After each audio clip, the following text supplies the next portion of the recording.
When I left here, I went down to Tulsa, Oklahoma, and I played 3 games there for the Oilers. And then, like I said, another thing, they picked up a couple more guys, and I ended up leaving about a week in.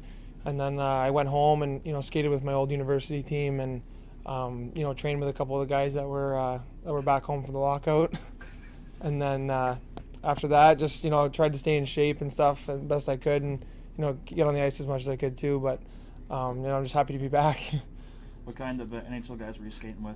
Matt Martin was at home from the Islanders. Steve Ott from the Buffalo Sabres now. Ryan Wilson from Colorado.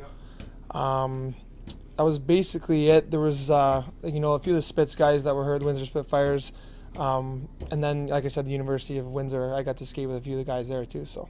It's some pretty good competition, considering that you're facing the NHL talent out there. Yeah, it wasn't bad. They're all good guys too. They, it's a little different for them. I'm just kind of cracking into things here, but they all told me to keep my head up and not get too down and stuff. So, they gave me some good advice and stuff, and just told me to stick with it. And luckily enough, they got their job back too, so it all worked out. What's the best part about being back in town here?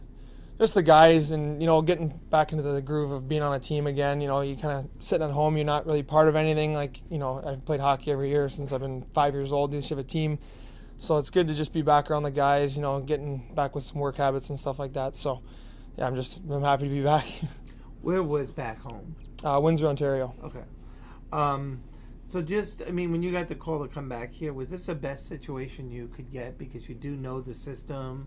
You were one of the late, waves at the end because of, I'm sure you're sick of talking about it, but because of the guys coming down and stuff like that. But, you're very close to making the team. So was this the best situation you could ask for? Yeah, at the beginning I kind of weighed some options to see if, what else was going on. But, I like the way things are run here. It's awesome, great group of guys. With Coach Thomas there, he runs a good system. And I felt like, it'd be the easiest transition to come back here. And, that whole, just a little sense of familiarity also makes things easier when you're jumping in, halfway through the year.